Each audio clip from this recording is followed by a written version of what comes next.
Esta es una producción de Pixel Media. Hola amigos, estamos nuevamente aquí con un capítulo más en su podcast Entre Médicos con Ricardo Palma.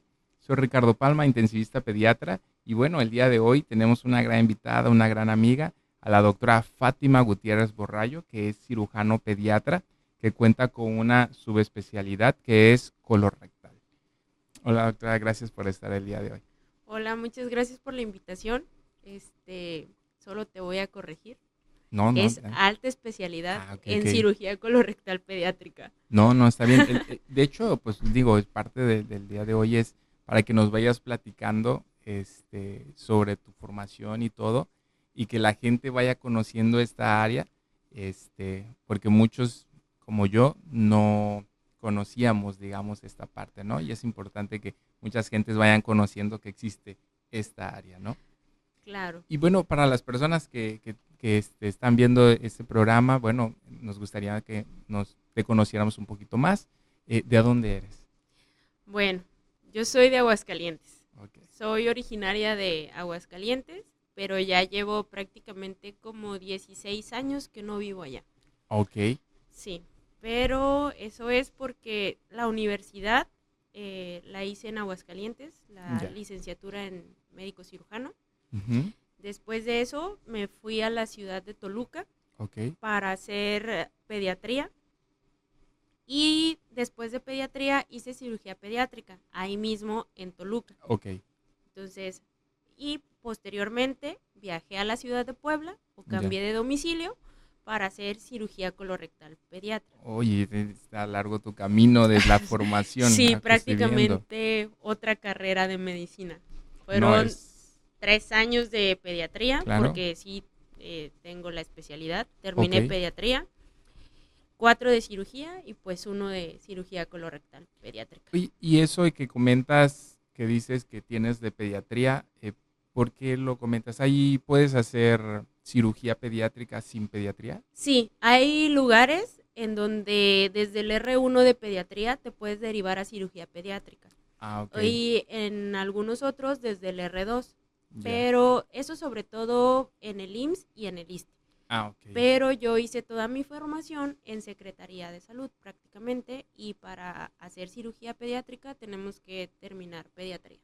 Oye, no, perfecto, digo, es una formación completa. Así es. De estado médico y ahora lo quirúrgico. Y bueno, y la parte de cirugía pediátrica, ¿me recuerdas cuántos años son? 4 años. 4 años, oye. ¿Y de ahí hiciste una alta especialidad? En cirugía colorectal pediátrica. Ok. ¿Y por qué te nace, bueno, primero ser cirujana? Digo, porque pediatría, pues bueno, es más de estar con los niños y todo. ¿Qué te llevó a hacer cirugía pediátrica? Pues mira, sé que esto va a sonar a cliché, pero no es cierto, o sea, no es un cliché. Desde que estaba en la carrera, yo quería algo quirúrgico. Todavía no sabía qué, pero yo quería algo quirúrgico, ¿sale? Cuando estoy en el internado, mi internado lo hice en la ciudad de Aguascalientes, en el ISSSTE, yo veo la necesidad de cirujanos pediatras. Solo contábamos con 2, pero a veces solo estaba 1, entonces los niños no se operaban, les diferían las cirugías, y yo dije, conocí la cirugía pediátrica y dije, yo quiero hacer esto. Y entonces, pues dije, vamos a trabajar por ello, ¿no? Presento el ENARM, todo, lo paso y digo, bueno, tengo que hacer pediatría para ser cirujano pediatra. Voy a buscar un hospital pediátrico.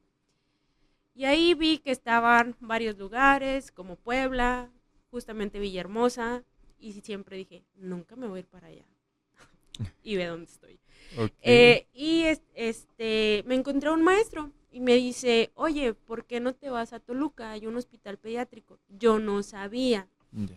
Y me dice, no, sí, mira, yo buscando una carta de recomendación, me dice, justo acaba de llegar una sobrina, algo así, o hija de un compadre, y me dice, voy a hablar con ella. Y yo, va. Y pues presento el examen para ir a quedarme en pediatría. Me quedo, pero mi objetivo siempre fue llegar a cirugía pediátrica. Entonces, termino pediatría y presento la entrevista para cirugía pediátrica.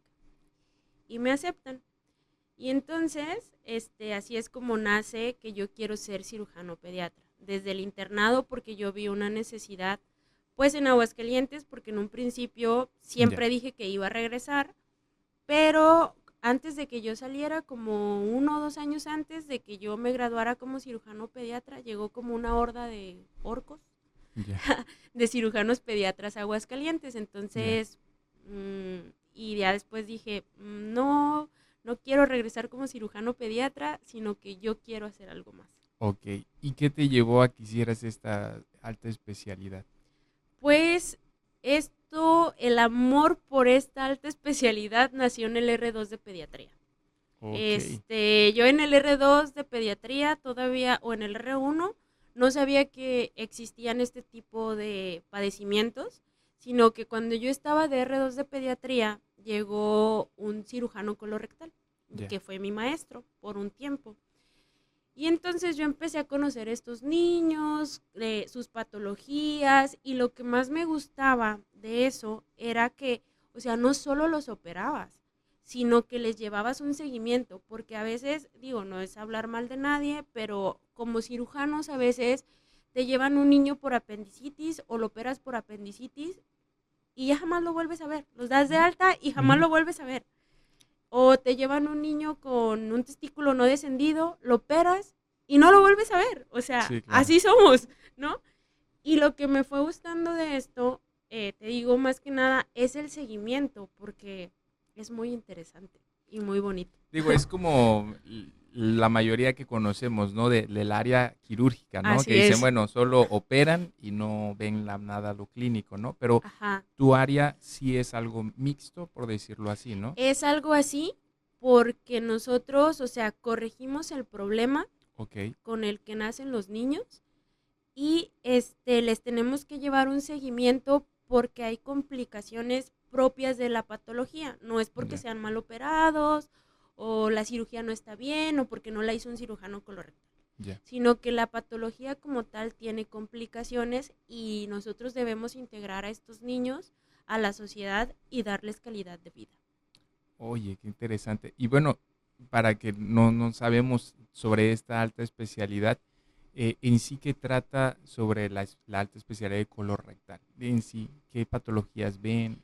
Mira, la cirugía colorectal pediátrica es un área de la cirugía pediátrica, ¿sale? Pero, o sea, nosotros nos especializamos en enfermedades del colon y el recto, que pueden ser padecimientos congénitos, es decir, el niño ya nace con la enfermedad, o con padecimientos adquiridos, que como su nombre lo dice, o sea, conforme lo adquirió, son secundarios, ¿sale? Entonces, nosotros vemos malformaciones anorrectales. Las malformaciones anorrectales son aquellas en las que el ano no está en su posición normal, está más pequeño o puede nacer con ausencia de ano. Esas patologías pues son congénitas.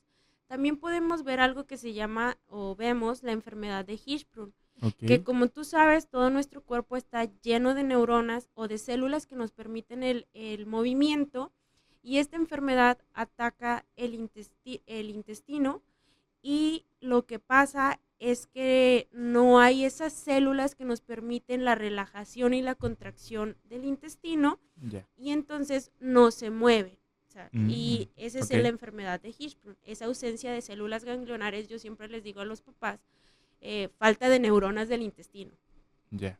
Y también vemos estreñimiento, vemos los estreñimientos pues complicados, aquellos que no le responden a un cambio de dieta, que ya les dieron algún tipo de laxante osmótico o fibra, y niños que están impactados, que ya afectó su calidad de vida, que bajaron de peso, que siempre están distendidos, que manchan la ropa interior.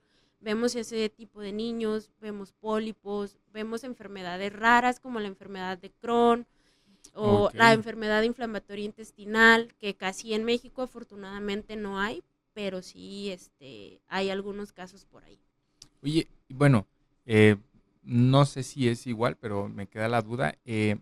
veo que también en el cirujano de adulto hay como una especialidad o esta especialidad, algo sobre colorectal.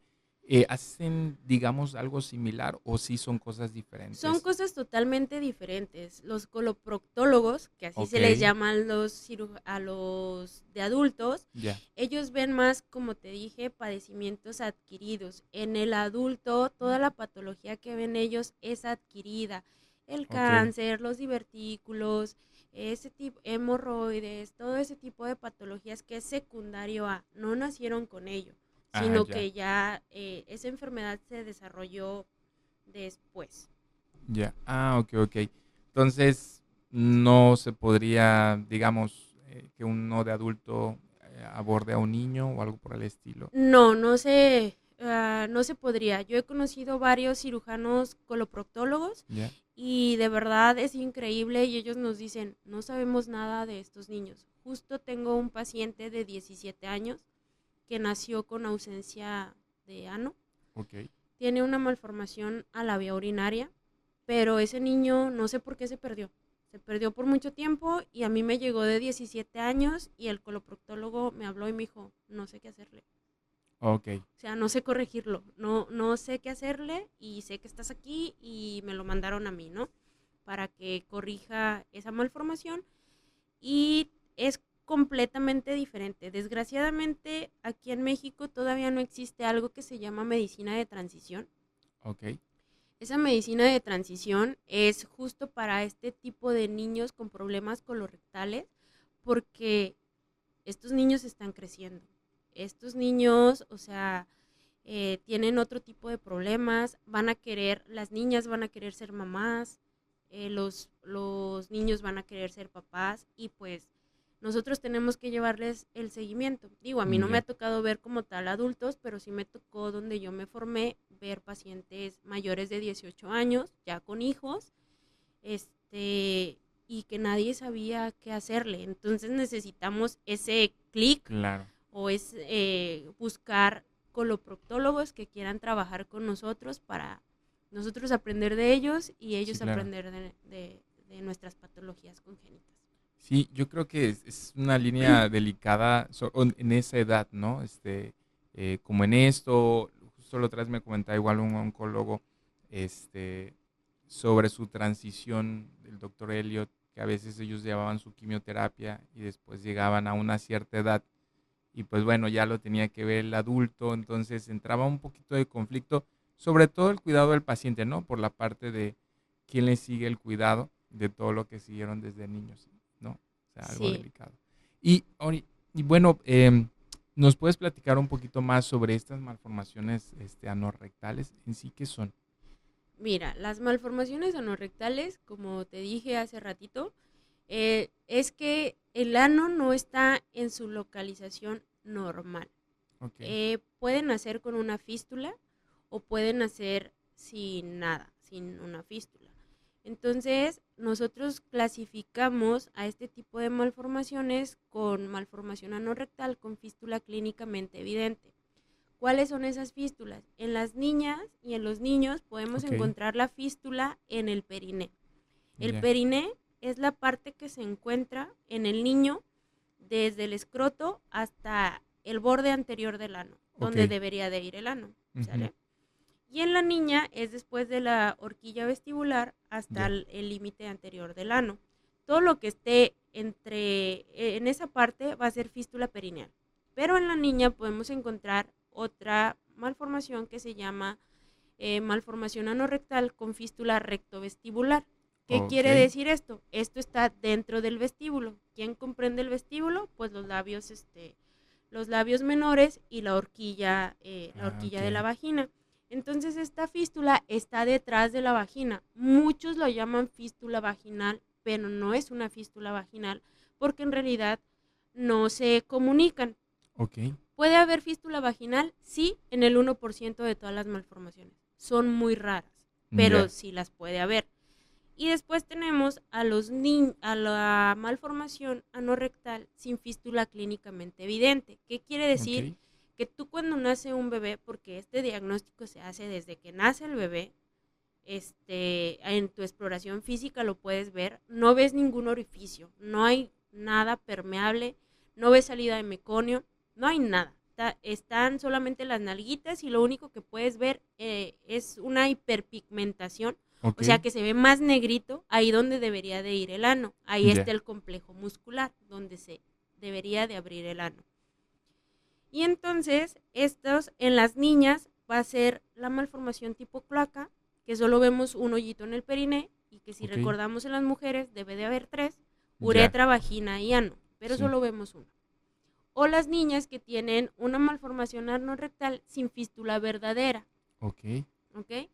Y en los niños podemos ver, más bien las malformaciones a la vía urinaria, que el recto se conecta a la uretra o al cuello de la vejiga, o que tengan una malformación anorrectal sin fístula verdadera, es decir, el recto termina en un cabo ciego, no se comunica ni con la uretra en los niños, ni con el periné, ni con la vagina en las niñas. Entonces, pero esto se va complicando, porque luego en las niñas también tenemos una malformación anorrectal. Ya les dije, tenemos que buscar como pediatras, cuando nace un bebé, 3 hoyitos, 3 orificios en las niñas. Y hay niñas que tienen malformación anorrectal con fístula vestibular y que no tienen vagina. Ajá. O podemos ver una niña que tenga 2 hoyitos y que solo sea un canal común, que es la uretra y la vagina comunicadas. Esa es una persistencia del seno urogenital con un ano normal. Y entonces por eso es importante diagnosticar a estos niños desde pequeños. Oye, qué tan complejo. Sí, bueno, no, desde pequeños me refiero a desde el nacimiento, porque si recordamos nosotros cuando recibimos un bebé, lo tenemos que explorar por completo. Desgraciadamente en las nuevas guías del reneo viene, por ejemplo, que ya no exploras el ano. Antes pasábamos un termómetro para ver permeabilidad anal. Ahora eso ya no se puede hacer de acuerdo a las guías del reneo, ni pasar la sonda a través de la boca, porque lo consideran como maltrato al niño. Pero en las guías mexicanas me di a la tarea, en las del Cenetec, sí viene que tenemos que verificar permeabilidad anal como esofágica. No, claro, sí, sin duda. Ajá, y tenemos niños ya grandes, la más grande que llegó es una niña de 14 años, que la habían visto un mundo de médicos por estreñimiento. Y entonces, voilà, cuando exploramos a la niña, tenía una fístula rectovestibular. Por eso la niña no hacía del baño, porque no tenía ano. Y así hay varios casos que nos llegan después del mes de vida, o que la mamá le notó algo que no hace por donde debería, y nos llegan niños ya después de las 24 horas de vida, cuando esto lo deberíamos diagnosticar al nacimiento. No. Digo, es algo, pareciera que no, pero existe, hay, y se nos está yendo a veces de las manos, ¿no? ¿Y esto hay una causa por lo que esté dando? ¿Hay algo que esté causando estas malformaciones? Mira, no hay una causa específica. Siempre también les comento a los papás, porque siempre hay que tranquilizarlos, y el papá siempre está con esa pregunta, que si fue algo que comió la mamá, que si fue que estuvo, que si el papá trabaja en Pemex, o sea, cosas así, ¿no? Digo, por la localidad, pero no hay nada así en específico que yo te pueda decir, es porque te tomaste una coca a las 3 semanas de embarazo. No, es multifactorial. Hay quienes hablan de la edad, de la mamá, que si el papá es grande, que si tabaquismo, que si alcoholismo, pero una causa no hay. O sea, una sola. Sí, claro. Son varios factores. Entonces, ¿es una manera de prevenirlo? No. Tampoco. No. Y bueno, estas malformaciones podemos, lo ideal sería que cuando nace el bebé, pues hagamos una exploración adecuada, ¿no? Revisamos de cabeza a pies y revisar estos orificios que deben de existir, ¿no? Claro. Pero, ¿se puede saber antes del nacimiento o algo por el estilo? Justo hace como un año o dos, no recuerdo bien de cuándo es el paper, hay un reporte donde hacen ultrasonido a las embarazadas entre la semana 26 y 33 de gestación, y lo que buscan es un hoyuelo en los, ahí habla de niños, un hoyuelo que dicen que es como, se ve ultrasonográficamente como una diana debajo de los genitales, bueno, más bien en los genitales. Y que si está mal posicionado, se puede hacer el diagnóstico. Ese es un estudio que se hizo en Estados Unidos, pero aquí en México, pues, a veces no diagnosticamos ni la gastrosquisis, que es muy evidente. Imagínate buscar esa malformación en diana. ¿En quiénes sí las podemos sospechar? En las niñas que tienen cloaca, pero que tienen hidrocolpos. Si tú haces un ultrasonido a la mamá y ves que ves un quiste en el abdomen del bebé, y ves ese quiste, tú tienes que demostrar que no sea una cloaca. O sea, esa es como la única que podíamos ver, y que ya cuando van a hacer el bebé, o sea, tú ya estés esperando que esa niña sea una cloaca y ver a dónde la vas a derivar. Porque esa es una colección que podemos ver en las niñas, nada más que nada. Y bueno, nace el bebé, vemos que no está el anito ahí. Ahora, ¿qué pasa? ¿Qué hacemos? Así es.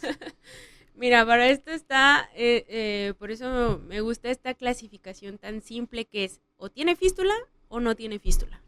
¿Sale? Porque si tiene fístula, no hay que asustarnos, porque ese bebé no se va a perforar, no tenemos más tiempo para estudiarlo. ¿Me recuerdas qué es fístula? La fístula es la malposición del ano, que puede estar en el periné o en el vestíbulo. Y es clínicamente evidente porque tú al momento de explorarla la estás viendo. ¿Ok? Entonces, esos niños, lo que podemos hacer cuando nacen, si no los podemos mandar a un centro especializado, lo que podemos hacer es pasarle un dilatador Hegar. Así se llaman los dilatadores, van desde el número 3 hasta el número 18. Y vemos qué dilatador le pasa para ver si a través de esa fístula podemos pasar una sondita. Ahorita te voy a decir por qué, y es muy importante y muchos doctores no lo saben. El ano de un recién nacido mide 12 milímetros. Y entonces una sonda 12 French equivale a 4 milímetros. ¿Sí? Esa para que equivale a 3 milímetros, pues un French. ¿Ok? Y entonces, si nosotros pasamos un Hegar 6 en ese niño, ya sabemos, o sea, que tiene una fístula, que el ano no está del tamaño normal y es una malformación anorrectal. Si vemos salida de meconio, pues le podemos pasar una sondita, te dije Hegar 6, ¿no? Una sondita 18 French. ¿Para qué? Para hacer irrigaciones a través de esa fístula y que el bebé coma y saque la popó y no esté distendido, no se vaya a perforar o nos vaya a vomitar. Entonces, ya resolver a ese niño no es una urgencia, ni lo tienes que mandar con urgencia a un hospital, porque tú estás ayudando a ese bebé a hacer popó y a sacar el residuo del colon, ¿no? Todo lo contrario cuando vemos un niño sin fístula clínicamente evidente, ¿ok? Porque esos niños sí son una urgencia, pero tenemos 24 horas para resolverle la malformación, no como tal, sino que le ayudemos a a que esa popó salga. ¿Por qué? Porque se puede perforar. Y entonces tenemos que hacer una derivación intestinal que se llama colostomía. ¿Qué quiere decir esto? Que sacamos parte del colon descendente y el sigmoides a través del abdomen. ¿Para qué? Para que el niño pueda evacuar. Y después hacerle un estudio de contraste para saber si tiene fístula, ver a qué nivel de la vía urinaria, o si es al cuello vesical, o si no hay una fístula, ¿ok? Entonces sí cambia el algoritmo con esos niños. Y te digo que tenemos 24 horas para explorarlos o para pasarlos a quirófano, porque estas malformaciones normalmente no vienen solas, vienen acompañadas. 1 de cada 2 niños trae malformación a nivel renal. La anatómica, la más frecuente, es que nomás nazca con un riñón. Y la funcional es que tengan reflujo. Entonces hay que descartar que no haya nada renal. Y 1 de cada 3 va a presentar malformación del corazón. 4 patologías muy importantes: CIA, CIB, PCA y tetralogía de Fallot.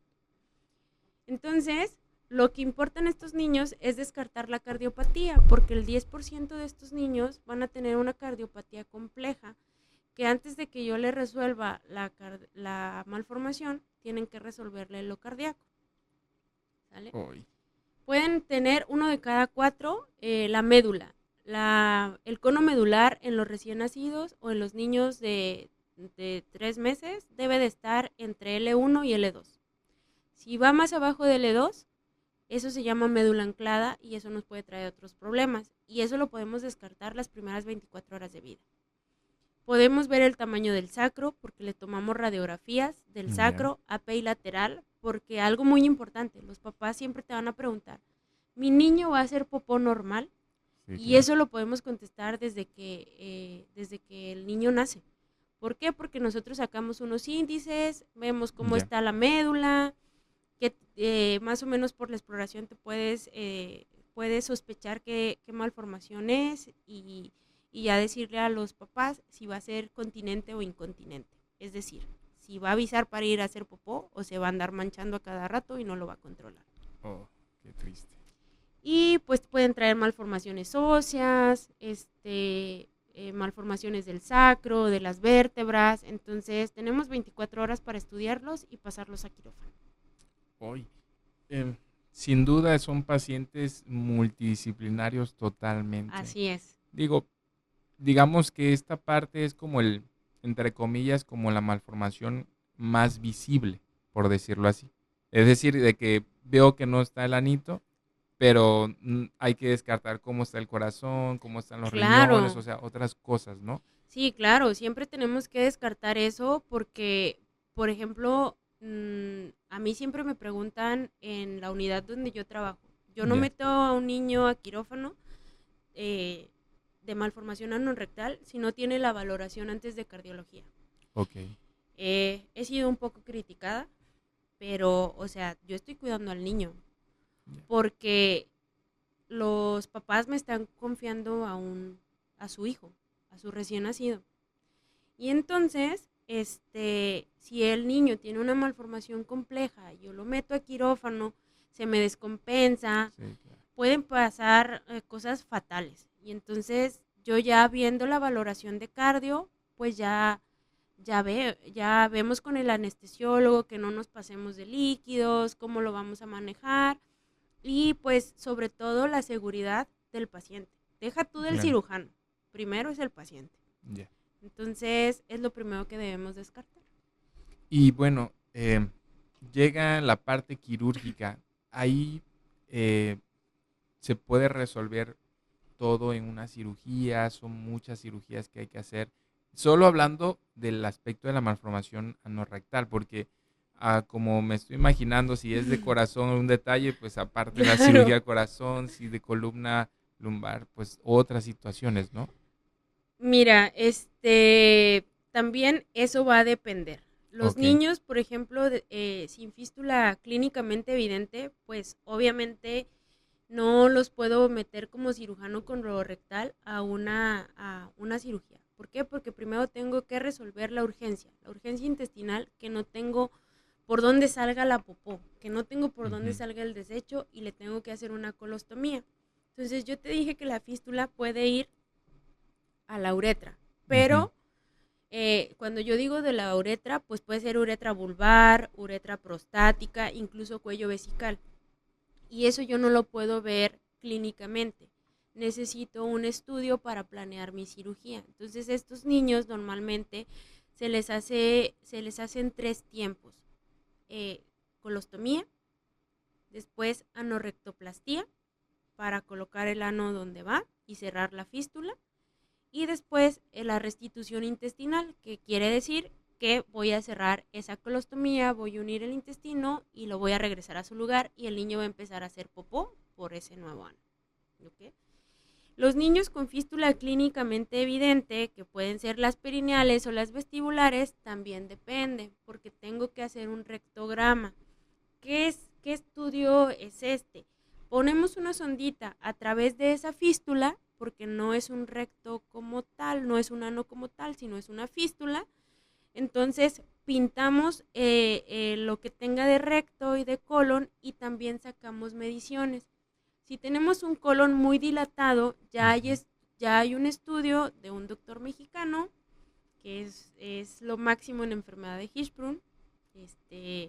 Él hizo un estudio junto con algunos compañeros o algunos residentes de él, alumnos, y vieron que los rectos que estaban dilatados se complicaban más si nosotros hacíamos una sola cirugía. ¿Qué quiere decir esto? Se abrían las anorrectoplastías, se retraía el ano, entonces eran catástrofes. Ahorita te voy a decir por qué son catástrofes. Entonces tenemos que hacer ese rectograma y sacar mediciones. Si yo veo un recto dilatado, automáticamente ese paciente se va a ir a una corrección por etapas, que fueron las 3 cirugías que te mencioné antes. Pero si el recto no está dilatado, entonces puedo hacer una cirugía primaria, es decir, sin estomas. Pero tenemos que estudiar a los pacientes. O sea, al fin y al caso es una valoración multidisciplinaria antes de alguna intervención. Claro. Para poder decidir qué le vas a hacer, ¿no? Sí.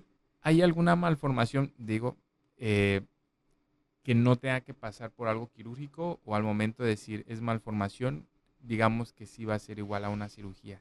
Fíjate que hay un debate en ese tema, porque hay malformaciones, por ejemplo, las perineales, que es donde está surgiendo esta discusión. Okay. Las perineales, a veces tú pasas un Hegar y yo te digo, un recién nacido de 0 a 4 meses, su Hegar es el número 12 milímetros. De 4 a 8 meses, 13, de 8 a 12, 14, de 1 a 3, 15, y así vamos, ¿no? Entonces, si nosotros pasamos un Hegar en niños con fístula rectoperineal y es un Hegar adecuado para la edad, a veces decidimos en los niños, a veces decidimos no operarlos. ¿Por qué? Porque son milímetros lo que vamos a mover esa fístula, pero esa fístula está adecuada para la edad. Entonces, ¿por qué decidimos no someter a los niños a un riesgo quirúrgico? Porque a fin de cuentas, estos niños, si no tienen alguna otra malformación de las que yo te mencioné ahora, van a ser, los reportes dicen que 100% continentes, pero son estreñidos. Entonces, yo no le voy a cambiar nada a eso. Y estamos viendo que los niños solamente con una rehabilitación intestinal tienen la misma calidad de vida que los niños que fueron operados. ¿Por qué? Porque te digo que se va a mover milímetros ese ano. Y en las niñas sí hacemos correcciones, aunque sean perineales o vestibulares, porque las niñas van a tener un parto. Okay. Entonces tenemos que cuidar esa parte del periné, dejarles un periné amplio o lo más normal para que ellas en un futuro puedan tener un parto. Ya, no, muy delicado. Ahora, ¿hay complicaciones como tal quirúrgicas que a fuerza de decir hago una cirugía y va a quedar con alguna secuela o algo por el Sí, estilo? mira, ninguna cirugía es inocua. Todas Ujú. las cirugías tienen complicaciones. A veces te dicen, a veces hasta el hecho de que te quiten una uña te trae complicaciones. Entonces, estas cirugías, las principales complicaciones que nosotros hemos visto en niños es, por ejemplo, al momento de que tú estás operando a los niños. Me voy a basar ahorita en los niños y luego en Ujú. las niñas. Al momento que tú estás operando, si no pones una sonda urinaria, que es muy común que no pongan una sonda urinaria, vas a lesionar la uretra. ¿Por qué? Porque la uretra y el recto comparten una pared. No hay, no es como que yo te diga 3 milímetros para delante son de la uretra y 3 milímetros para atrás son del recto. No, sino que Ok. comparten una sola pared y tú tienes que ir disecando muy minuciosamente, muy delicadamente. Usamos una, una punta especial para eso y para poder hacer ahora sí que 2 paredes, ¿no? Y que no lesiones tanto el recto o no dejes sin pared al recto y no dejes sin pared a la uretra. Ya. Entonces, lo más común que vemos es que lesionen la uretra si no usan una sonda urinaria. Pueden llegar, si hacen disecciones muy cruentas, muy gruesas, que no disequen bien el recto, se puede lesionar la próstata. También se puede lesionar la próstata. Podemos dañar algunos nervios que corren por ahí y a la larga vemos complicaciones en los niños. Sí, sí podemos verlas. Pero casi siempre pasa cuando somos muy bruscos en este Ujú. tipo de cirugías. ¿Qué puede pasar en las niñas? En las niñas, pues igual. En ellas no lesionamos la uretra porque recordemos que está uretra, vagina y recto, ¿no? Pero si es una fístula rectovestibular, pues comparten la misma pared. O sea, Ya. están ahí y entonces, ¿qué podemos lesionar? La vagina. Entonces, sí hay complicaciones, sí, a todos nos han pasado complicaciones también. Quien diga que no le ha pasado, pues yo creo que está mintiendo o no ha operado lo suficiente como Ok, para no claro. tener complicaciones. Pero lo importante de esto es saber resolverlas. Ok. ¿Y estos niños pueden llegar a tener una calidad de vida normal o si va a haber algún limitante en general? Me Dependiendo. encanta que hagas esa pregunta. O sea, ¿qué te dije en un inicio? Me gusta la cirugía colorectal porque vamos a dar calidad de vida. Ok. Estos niños pueden ser continentes e incontinentes. ¿Qué quiere decir esto? La continencia te la voy a decir como me la explicaron siempre mis maestros, 2 cirujanos que quiero mucho. Ellos decían o dicen, porque están todavía vivos y acaban de estar aquí en Villahermosa. Ya. Ellos dicen, la continencia es algo meramente social. ¿Por qué social? Porque tú y yo ahorita estamos platicando, estamos teniendo esta entrevista y Ya. no te hiciste del baño, ¿vale? ¿Por qué? Ujú. Porque no es socialmente aceptable. Lo socialmente aceptable es que tú vayas al baño, al WC y ahí hagas Ya. tus necesidades, ¿no? Esa es la continencia social. La incontinencia es el niño que no lo controla, que se va, tiene escapes. Nosotros le llamamos escapes, pues cariñosamente, pero en realidad es que se está haciendo del baño. Ya. Y entonces esos son los incontinentes, ¿vale? Entonces nuestro verdadero trabajo está después de la cirugía. ¿Por qué? Porque antes estos niños se suicidaban. Oh. Hay varios reportes de que los niños se suicidaban. Hay reportes de que los niños eran muy introvertidos. No iban a la escuela. Los niños los hacían a un lado porque siempre les decían que olían a popó. Eran maltratados por los padres porque pues ellos no entendían esa parte. Obviamente nadie se las había explicado, ¿vale? Y entonces lo que nosotros hacemos, eso es en cuanto a los incontinentes, y luego tengo los que van a ser estreñidos. Que quiero decirles que si su hijo no hace del baño un día, eso no es normal y no se va a regularizar a los 5 años. Como seres humanos tenemos que hacer por lo menos una vez al día del baño. Bueno, sí, claro. Pero en los niños no es normal, ni en ningún ser humano, pues.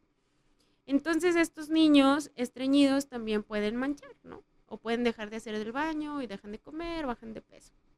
Entonces lo bonito de esto es que nosotros hacemos una rehabilitación intestinal. ¿Qué quiere decir esto? Hacemos un colon por enema. El colon por enema es que a través de ese nuevo ano que le hicimos, que ya está de su tamaño, pintamos todo el colon.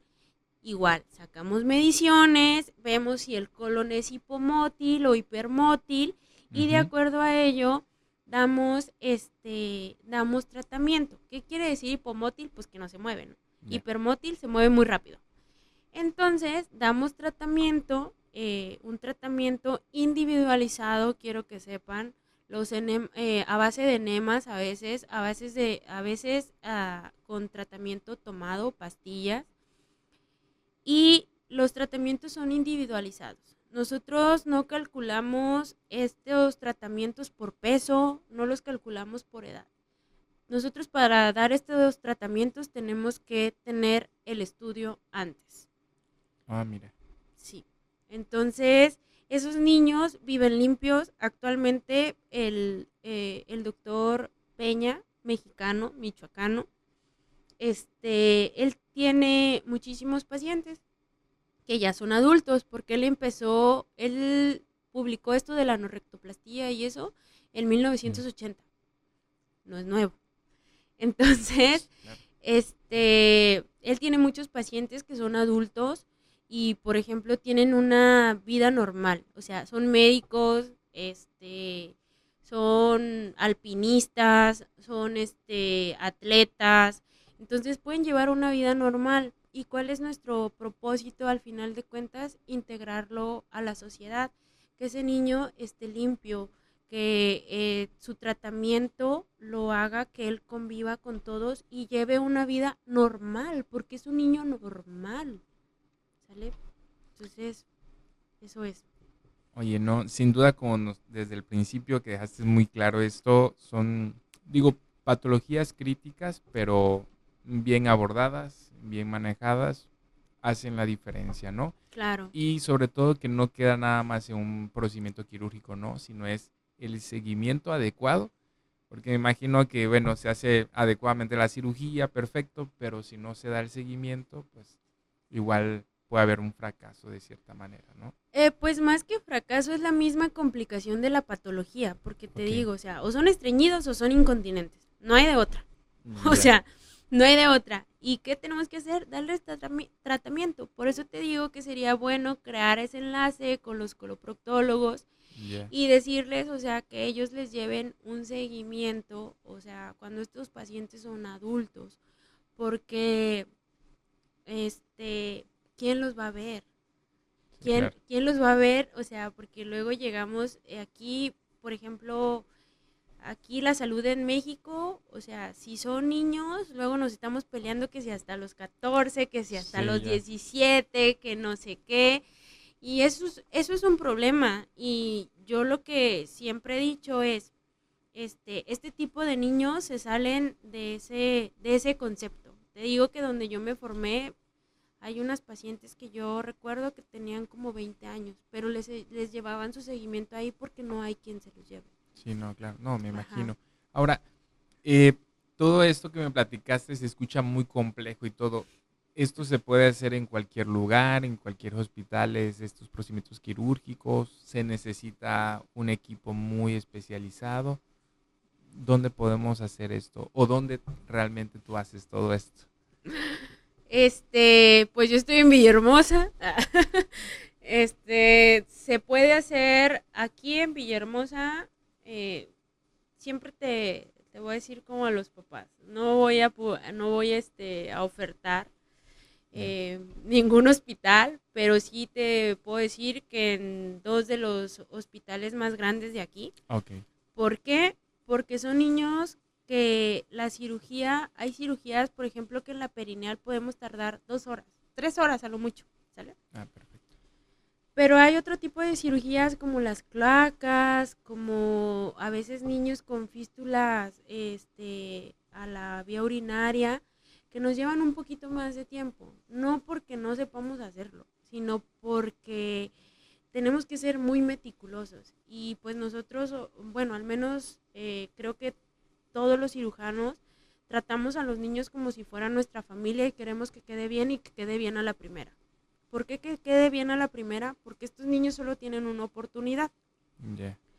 Si tú los operas mal o te pasa una complicación en la primera cirugía, ¿qué tipo de complicaciones? Las posquirúrgicas, dehiscencia de la anorrectoplastía, retracción del recto o de ese recto que tú bajaste, o que se te estenose, se te cierre ese recto o esa anoplastía, tú estás condenando a ese niño a una segunda cirugía. Y lo que pasa es que tú le estás disminuyendo su probabilidad de ser continente. Entonces tú estás ayudando a que ese niño sea incontinente. No te quiero contar los que van a la tercera cirugía o ese tipo de cosas, porque nosotros estamos cambiando su pronóstico de continencia. ¿Y por qué lo hago en hospitales, o sea, grandes de renombre aquí en Villahermosa? Uh-huh. Porque yo sé que si el niño se complica, ahí lo puedo resolver. A diferencia que si yo me voy a un hospital pequeño o uh-huh. que no tenga una terapia intensiva, que no tenga enfermeras pediátricas, que no cuente, no sé, con un quirófano adecuado simplemente, o con una máquina de anestesio adecuada, yo solita estoy condenando a ese paciente a que si algo se me complica, voy a andar corriendo. Entonces, este tipo de cirugías sí se deben de hacer en hospitales que cuenten con una terapia intensiva, enfermeras especializadas, que tengan el pediatra 24/7. Yeah. Obviamente como cirujano tú siempre vas a ir a ver a tu paciente, pero necesitas quien lo cuide, ¿no? No, sin duda, digo, nuevamente lo vuelvo a mencionar, ¿no? Todas estas situaciones que conllevan, ¿no? No solo nada más la parte anorrectal, sino todas las otras probables malformaciones que pueda contar. Me imagino que entra todo un equipo multidisciplinario. Claro, contigo. Estos niños, o sea, yo trabajo, yo no les resuelvo todo, obviamente, pero yo trabajo con un cardiólogo, con una uróloga muy buena, debería de estar aquí un día de estos, con la uróloga, trabajo con un endocrinólogo, porque a veces estos niños tienen síndrome de Down y son hipotiroideos. Trabajo con psicólogo, trabajo también con un cirujano pediatra, Es un equipo multidisciplinario, sí, claro. Prácticamente radiólogos, técnicos en radiología, porque pues ellos van a ser parte fundamental en la rehabilitación de estos niños. Uh-huh. Pero es un equipo muy grande. No, intensivistas no. También de repente. No, sin duda, no. Son pacientes delicados, pero como abordamos un abordaje adecuado, pues hace la diferencia. Claro. Y bueno, para ir concluyendo, ¿qué tips nos puedes dejar al médico general, al pediatra o al del primer contacto, sobre todo, que a veces puede pasar el retardo del diagnóstico temprano? Siempre que nazca un bebé o reciban un bebé, por favor, no se queden con el hecho de que, viene meconeado, vimos que manchó el pañal. Revisen genitales y revisen el ano. O sea, eso es fundamental, porque eso para los niños no saben, o sea, les cambia muchísimo, porque si yo voy a hacer una herida pequeña, a veces los niños llegan que nacieron en hospitales privados y llegan y les dieron de comer y de repente el niño se puso panzón, vomitó y voilà, que le van a hacer un estímulo rectal y pues no hay ano. Yeah. No hay ano. Y entonces esos niños no les puedo hacer un abordaje considerablemente pequeño, sino que tengo que irme a hacer heridas más grandes, explorar todo para ver que todo esté bien, ¿no? Porque pues ya nos llegan un poquito complicados. Entonces, Híjole. por favor, siempre revisen que las niñas tengan 3 orificios y que los niños tengan el ano donde debe de ir. Ok. Y para papás, ¿qué tips les puedes dar a los papás? Para los papás, pues también, o sea, que en cuanto vean que su niño es, no sé, es estreñido, el niño tiene, o sea, ya los dieron de alta, le dieron de comer y vomita, pues hay que llevarlo a revisión. Y siempre, o sea, ver, o sea, acostumbrarnos a ver pues yo no tengo hijos, pero voy a decir a nuestros hijos, para acostumbrarnos dónde va el anito. Siempre el anito va a estar rodeado de una coloración como más negrita a diferencia de la piel, y ese es el complejo muscular, eso es donde va el ano. Y si lo tiene fuera de esa parte hiperpigmentada, es una malformación anorrectal hasta no demostrar lo contrario.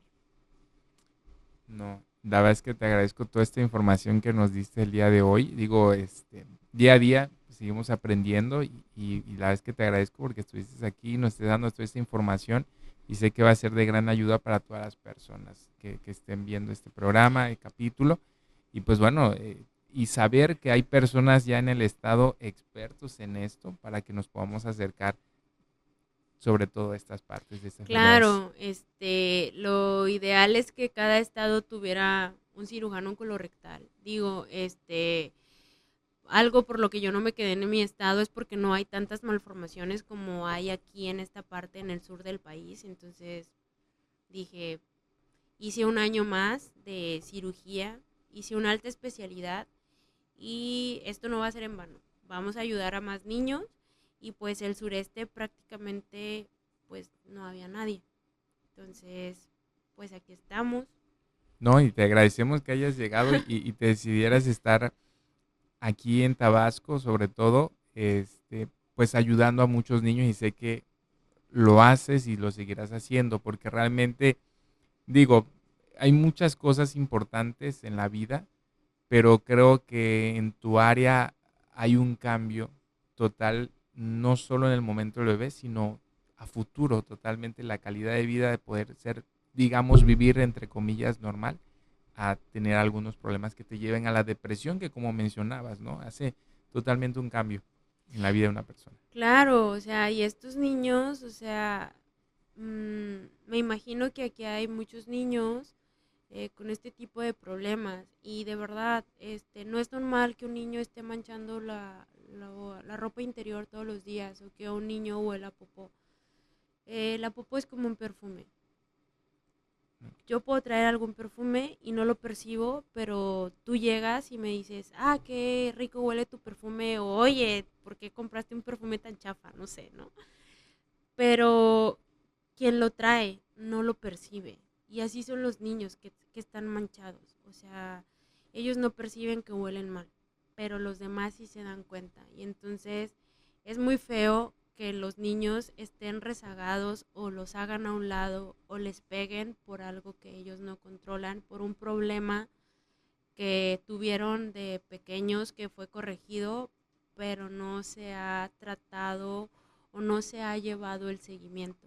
Yeah. Y quiero decirles que hay mucho por hacer por estos niños, porque ellos deben de aprender a vivir limpios y lo más importante, calidad de vida, que es lo que me encanta de mi trabajo.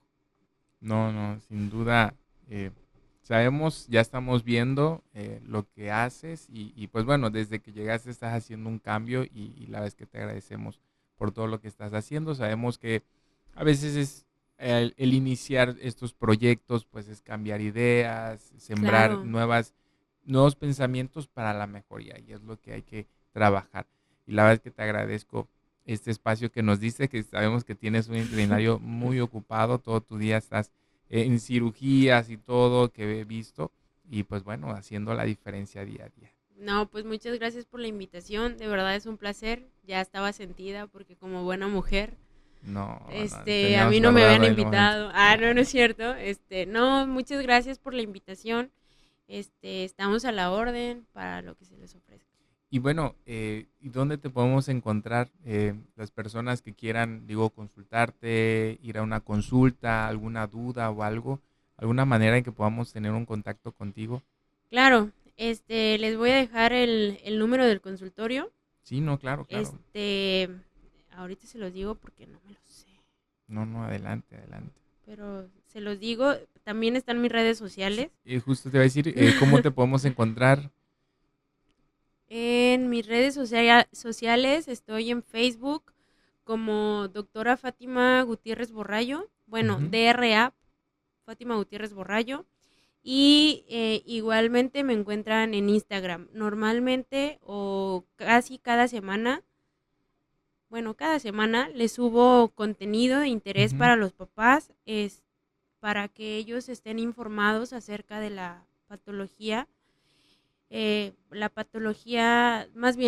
La cirugía colorectal no solo son malformaciones anorrectales, pero obviamente esto es muy amplio y es lo que más vemos, y pues niños estreñidos. Entonces siempre les estoy subiendo información de estreñimiento, dando tips de comida o de las mismas malformaciones anorrectales que no sabemos, pero eso ya lo hablaremos en otra plática. Sí, no, sin duda, créeme que pues esperamos que nuevamente regreses con nosotros y podamos hablar. Hablamos solo un pequeño de tanto lo que haces día a día y esto sin duda va a ser de gran ayuda para todas las personas y saber también que contamos contigo. ¿Y tienes el número? Sí, ya tengo mi número. El número del consultorio es 993-279-1588. Okay. Ahí pueden preguntar, normalmente contestamos el mismo día, trato de si tienen alguna duda en específico los papás, ya me avisa la secretaria y yo soy quien contesta. Si quieren consulta o algo, pues es la secretaria, pero ya cualquier duda y eso, a mí me hacen llegar las preguntas y yo las contesto, o sea, la información es verídica. No, y viene directo de ti, sí, pues, ¿qué y viene más? directo. No, la verdad es, te agradezco muchísimo, Fátima, por estar acá. La verdad es que la información que dejaste el día de hoy, hasta a mí en lo personal aprendimos algo y eso es padrísimo y sé que todas las personas que van a estar viéndolo, pues, vamos a aprender mucho, tanto el personal médico como, pues, papás, ¿no? Que tengan esto o por lo menos si saben de un vecinito o algo, pues, bueno, puedan saber qué pueden hacer adecuadamente, ¿no? Claro, estamos a la orden. Ok, muchas gracias. Muchísimas gracias. Y dejen sus dudas, preguntas y les hacemos llegar a la doctora. Saludos. Bye.